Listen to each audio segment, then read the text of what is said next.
Salut! Bon oui, je vais faire les 4 d'un coup, hein. Comme ça au moins je suis sûre de les avoir tournés, hein, parce que j'ai vraiment envie de faire ce challenge, et donc je me dis si demain j'ai pas le temps, j'ai pas l'énergie, etc. Au moins, voilà.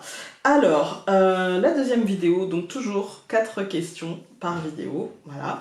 Donc, la première question, on va rentrer dans le vif du sujet tout de suite, hein. La première question, c'est mes petits Lenormand les plus sombres. Alors... est-ce que c'est sombre du coup, j'ai un problème. Est-ce que c'est sombre dans le ressenti ou est-ce que c'est sombre dans l'image? Je pense qu'on on va faire les deux, du coup. Les plus sombres, je regarde hein, en allant. Celui-ci, moi je le trouve dans son énergie sombre dans le bon sens. Alors, c'est le Maybe Lenormand. Vous allez me dire, Founé, Maybe Lenormand, il est tout sauf sombre.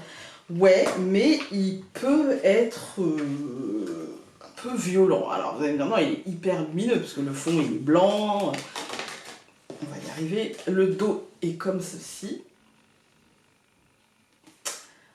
Et donc, voilà. Mais il est tellement minimaliste que parfois, dans son énergie, je le trouve pas très lumineux, en fait. Hein. Donc, pas négatif, hein, mais pas lumineux. C'est-à-dire qu'il pousse à aller chercher au fond, quoi. Hein. Donc, ensuite, non, celui-ci n'est pas vraiment sombre. Celui-ci, je ne sais plus, mais il me semble que non. Vous voyez, il y a encore un livre. Pour moi, c'est pas un livre. Non, celui-ci, il est pas sombre, il est plutôt lumineux, mais il est surtout pour la prochaine question. Celui-ci. Direct.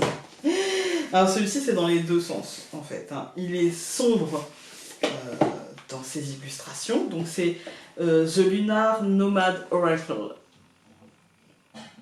Voilà, il est sombre dans ses illustrations et il est sombre dans son énergie. Comme ça on est... Voilà. Les cartes sont très grandes. Alors le dos de la carte en dit long. Et voilà. Hop. C'est compliqué. Hein. Celui-là, il est compliqué. J'avoue, je l'utilise pas tout le temps quand même, parce que déjà les cartes sont grandes et que j'ai des petites mains. Et en plus de ça, les cartes sont chargées en symboles. Bon, quand c'est pour moi, j'ai le temps en fait. Hein. Voilà. Mais par contre, ouais, il a une énergie compliquée, je trouve. Il a une énergie compliquée, même si je l'aime beaucoup. Hein. Mais j'ai tendance à le contempler, à l'admirer, plutôt qu'à... En fait, du coup, quand j'admire, je suis dans le mental. Ah oui, il y a ça. L'artiste a mis ceci. Ah, c'est une œuvre d'art, en fait. Hein. C'est une vraie œuvre d'art. Donc, parfois... Après, c'est chacun sa capacité de concentration. Peut-être que j'ai une capacité de concentration de poisson rouge. Hein. Mais... c'est fort probable. Mais du coup, ouais, j'ai du mal à faire un focus, à me concentrer quand je trouve ça trop beau, je suis dans le mental, en fait. Hein. Donc, d'où les trucs enfantins qui me vont bien. Ensuite, ouais, il y a le highlight... non, c'est le Highlighting Light Lenormand. Alors, hop. Celui-là, je le trouve assez sombre aussi. Alors, il y a 2 hommes, 2 femmes. Ok. Le dos est comme cela. Et en fait, je le trouve, il est sombre parce que voilà quoi. C'est un jeu d'ombre et de lumière.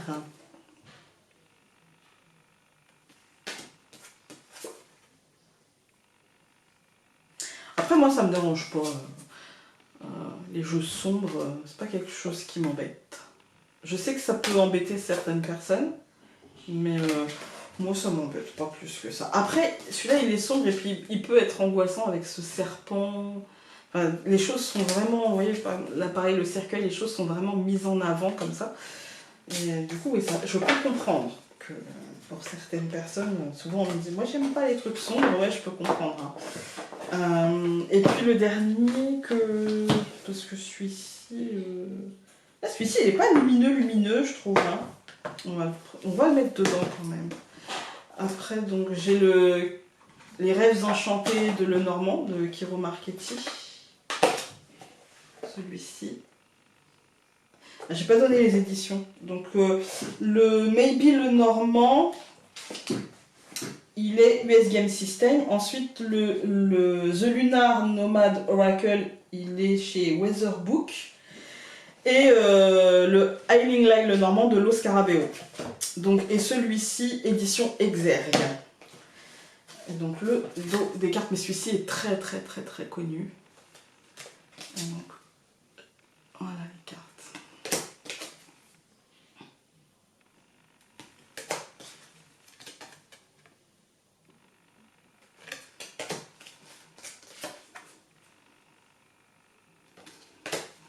Il y a 2 femmes et 2 hommes.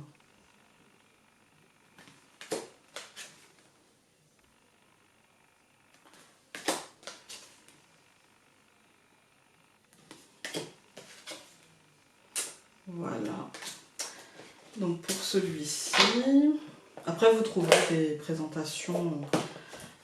D'ailleurs, si vous voulez une présentation d'un jeu en particulier, si je ne l'ai pas faite, je vous la ferai avec plaisir. Je les ai pas toutes faites. Hein. Et donc celui-ci, je le mets moi je le mettrai dans les jeux sombres. Donc c'est le Ferry, le Normand, grande carte, aux éditions Lo Scarabeo.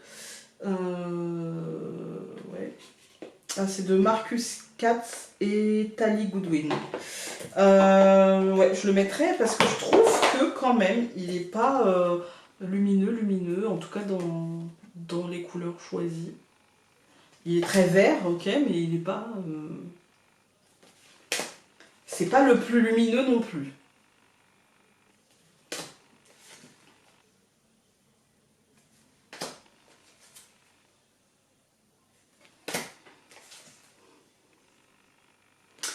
Voilà. Bah écoutez, pour les jeux sombres, après je peux pas... J'en ai pas d'autres, c'est déjà pas mal, j'ai envie de vous dire. Hein. Donc mes petits le Normand Vintage. Alors là j'ai un problème. Je pense que je vais vous montrer quelques cartes vraiment moins que... Parce que là j'en ai beaucoup. J'aime le vintage. Hein. Et en plus ça dépend ce qu'on... En fait tout ce qui n'est pas ni fantastique ni contemporain, on peut le considérer comme vintage. Ah, dans les jeux sombres, je viens d'y penser, je peux aussi mettre du coup le mien. Je veux pas le mettre dans mes jeux préférés, mais dans les jeux sombres, effectivement. Mon premier jeu était un jeu... alors, le dos de la carte. Mon premier jeu était un jeu sombre, il n'est plus à la vente. Parce que tout est parti. Voilà.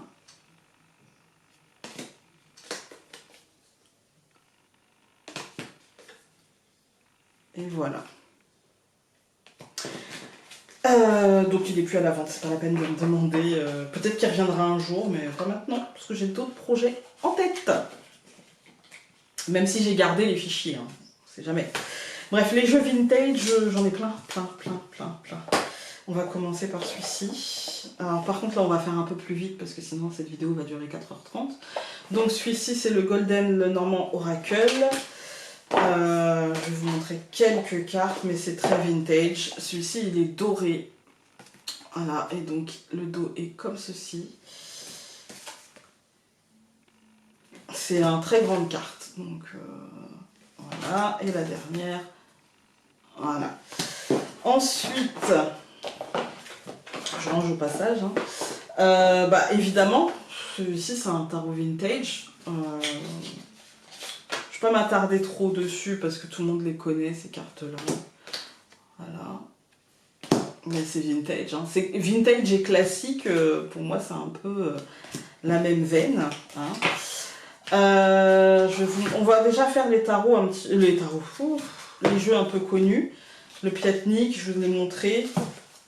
Donc, je vous remonte la boîte. Mais je vous avais déjà montré 2-3 cartes. Donc... voilà. La différence pour moi entre le Piatnik et le rouge, c'est que le Piatnik, celui-ci, je le trouve vachement plus psychologique, alors que celui-ci, je le trouve vachement plus concret, en fait. Quand on décode un petit peu les codes couleurs, d'ailleurs, on a travaillé autour de cette notion dans le module d'apprentissage que j'ai donné juillet-août. Pour ceux que ça intéresse, je pense recommencer peut-être. Je voulais faire ça en septembre, mais ça sera plus en octobre ou en novembre parce que j'ai pas le temps en fait. Ensuite, donc, ce sera le Bluebird le Normand en vintage. Le dos. C'est très joli. Hein. Donc, on a ça. Hop. Après, là, il faut aimer le côté écriture, un peu comme le rouge, quoi. Moi, j'aime moins. Ça me dérange pas sur celui-ci parce qu'il est en anglais, mais c'est vrai que j'aime moins. Celui-ci, il est plutôt tourné, vous voyez, avec les petites cartes de cartomancie, il est plutôt tourné très royauté. Ça fait très victorien, je trouve, en fait, dans la carte de cartomancie, ouais, ça fait assez victorien. Donc, évidemment, on va avoir le Old Style, le Normand, mais je vous le remontre pas. Hein, voilà. Évidemment, on va avoir le Under the Roses, mais je vous le remontre pas non plus. Et ben, on va avoir celui-ci. Alors, c'est l'oracle. Celui-ci s'appelle comment? Art Nouveau Oracle. Donc, le dos. Hop, Art Nouveau. Et même la face. Très Art Nouveau. Il me semble qu'ils font le. D'ailleurs, je l'ai, je crois, le tarot qui va avec.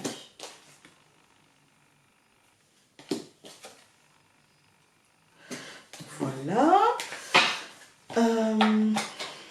J'en ai beaucoup, hein, je vous ai dit, hein, des Le Normand classique, mais c'est mon truc préféré. Ensuite, on a le Oracle le Normand. C'est celui avec lequel j'ai commencé à tirer les cartes sur cette chaîne. Avec le dos des cartes. Voilà. Hop.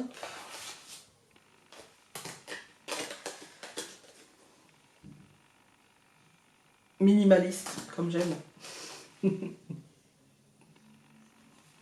On se refait pas. Hein. Voilà, voilà.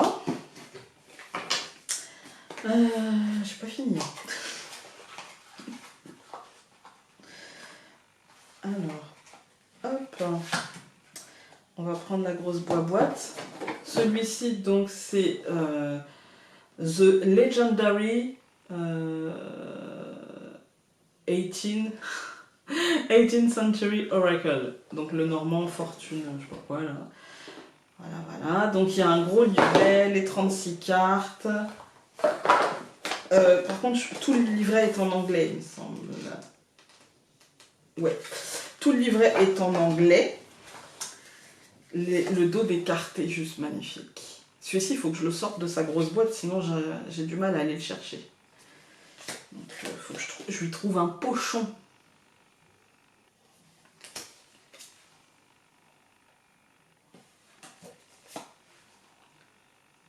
Voilà. Et il est magnifique. Vraiment, il est superbe. Celui-ci, on me l'a offert, c'est mon mari, il me semble qu'il me l'a offert. Il sait que j'aime tout ce qui est ancien, vintage. Ah, non, celui-ci, c'est un... Alors, je sais pas pourquoi je l'ai pris.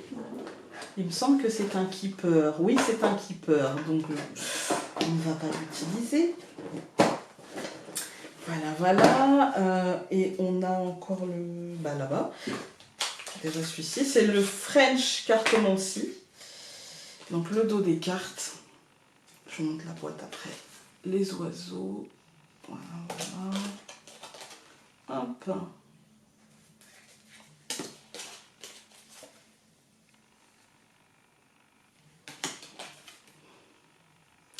Du vintage, c'est ce que j'aime. Donc, rien à voir. Hein. Après, vous allez me dire que ça se ressemble beaucoup. Oui, je n'étais peut-être pas obligée de tous les prendre. Oui, mais c'était un moment où je me maîtrisais moins. On va dire ça comme ça. Celui-là, c'est quoi? Ah bah oui, c'est un keeper. Donc c'est bien ce que je me disais. Il n'avait rien à faire là. Hop. Mais les keepers sont mélangés avec le Normand. En fait, je trouve que c'est un peu la même chose. Enfin, la même énergie, pas la même chose. On a le Alexandre Musruc, donc c'est le Lenormand, Alexandre Musruc Lenormand. C'est celui-ci avec ce dos-là. Voilà, je vous ai montré la boîte. Cartomancie française, l'autre. Voilà. Et là, la boîte Alexandre Musruc. Pareil, j'aime beaucoup ce Lenormand, mais je n'aime pas du tout le dos. Et pourtant, il avait tout pour me plaire, parce qu'il est très minimaliste. Et j'aime beaucoup les Lenormand minimalistes, où on sait tout de suite où on va. On sait tout de suite quelle carte on a pioché. On sait tout de suite, dans le grand tableau, on ne cherche pas 4 heures. Est-ce que c'est l'arbre? Est-ce que c'est le nuage? Je ne sais pas. Non, non, là, on voit bien. Alors, le dos, je suis désolée, mais c'est juste pas possible pour moi, en tout cas. Après, il y avait le Urania. Alors, celui-ci, vous le trouvez des fois sur Amazon à des prix exorbitants. Celui-ci, il ne faut pas le payer plus que le prix d'un autre, c'est-à-dire 7-8 euros, quoi. Sinon, vous vous faites avoir. Une fois, je l'ai trouvé à 150 euros. Ils sont fous, les gens. Donc, le dos.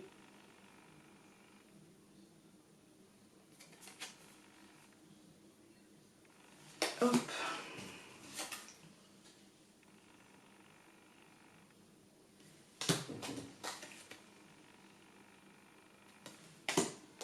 Et hop. Il est magnifique, hein.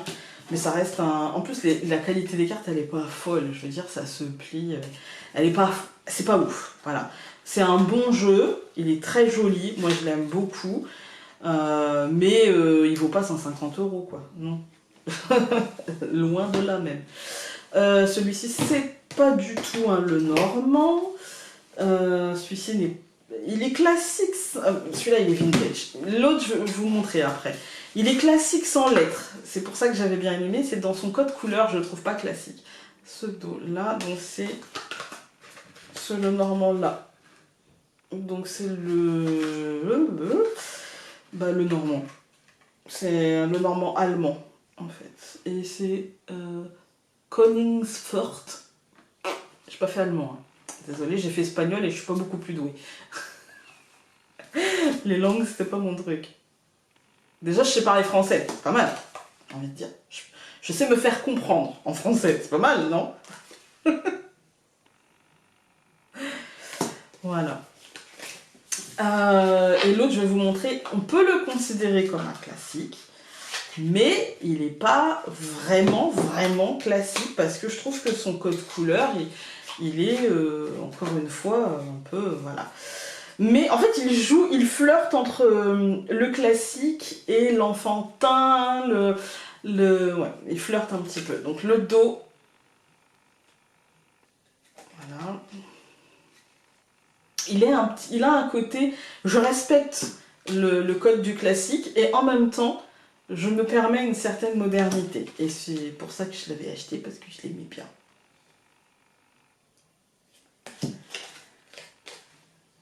Il respecte le code couleur et en même temps l'anneau aurait pu être dessiné ouais, par un enfant en fait. Hein. Voilà. Voilà. Pour cette question. Donc mes petits Lenormand maintenant pour l'automne. Elle va être longue cette vidéo. J'ai du mal à raisonner en automne, printemps, etc. Mais allons-y. Du coup, pour l'automne, qu'est-ce que je prendrais? Déjà, je prendrais ces deux-là. Je ne remonte plus les cartes. Hein. Donc, le All Steel Lenormand et le Under the Roses, déjà pour commencer.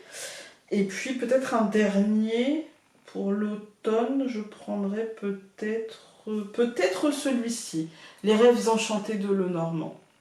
Ouais, on va dire pour l'automne, je prendrais ces trois-là. Donc mes petits Lenormand maintenant pour l'hiver, et ça sera la dernière question. Je pense que pour l'hiver, je prendrai un classique, parce que c'est toujours bon de revenir aux bases, en fait. Hein. Du coup, ouais, je pense que pour l'hiver, je prendrai celui-ci, donc le French Cartomancie. Je pense que je prendrai...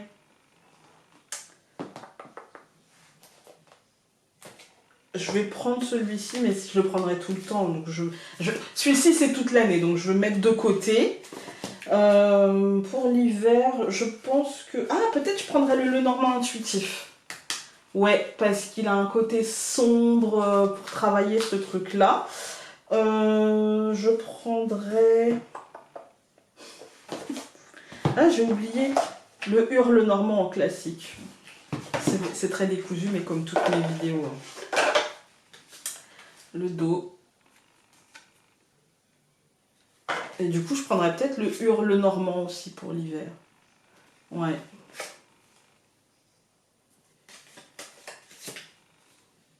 Ouais, je prendrais peut-être le hurle normand aussi pour l'hiver.